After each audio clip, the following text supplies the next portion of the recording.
Ruth. Chapter 2. And Naomi had a kinsman of her husband's, a mighty man of wealth, of the family of Elimelech, and his name was Boaz. And Ruth the Moabitess said unto Naomi, Let me now go to the field, and glean ears of corn after him in whose sight I shall find grace. And she said unto her, Go, my daughter. And she went, and came, and gleaned in the field after the reapers. And her hap was to light on a part of the field belonging unto Boaz, who was of the kindred of Elimelech. And, behold, Boaz came from Bethlehem, and said unto the reapers, The Lord be with you. And they answered him, The Lord bless thee. Then said Boaz unto his servant, that was set over the reapers, Whose damsel is this? And the servant, that was set over the reapers, answered and said, It is the Moabitish damsel that came back with Naomi out of the country of Moab. And she said, I pray you, let me glean, and gather after the reapers among the sheaves. So she came, and hath continued even from the morning until now, that she tarried a little in the house. Then said Boaz unto Ruth, Hearest thou not, my daughter? Go not to glean in another field, neither go from hence, but abide here fast by my maidens. Let thine eyes be on the field, that they do reap, and go thou after them. Have I not charged the young men, that they shall not touch thee? And when thou art athirst, go unto the vessels, and drink of that which the young men have drawn. Then she fell on her face, and bowed herself to the ground, and said unto him, Why have I found grace in thine eyes, that thou shouldest take knowledge of me, seeing I am a stranger?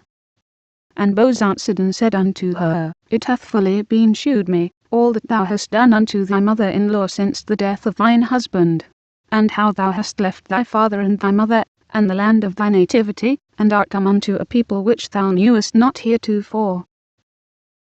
The Lord recompense thy work, and a full reward be given thee of the Lord God of Israel, under whose wings thou art come to trust. Then she said, Let me find favour in thy sight, my Lord, for that thou hast comforted me, and for that thou hast spoken friendly unto thine handmaid, though I be not like unto one of thine handmaidens. And Boaz said unto her, At mealtime come thou hither, and eat of the bread, and dip thy morsel in the vinegar. And she sat beside the reapers, and he reached her parched corn, and she did eat, and was sufficed, and left.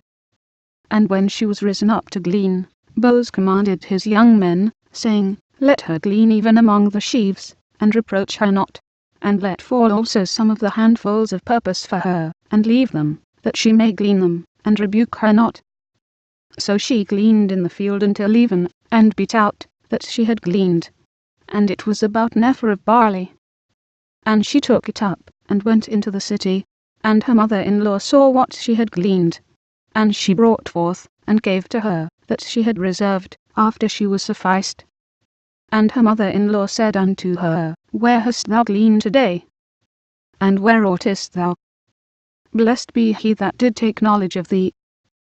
And she shewed her mother-in-law with whom she had wrought, and said, The man's name with whom I wrought today is Boaz. And Naomi said unto her daughter-in-law, Blessed be he of the Lord, who hath not left of his kindness to the living, and to the dead. And Naomi said unto her, The man is near of kin unto us, one of our next kinsmen.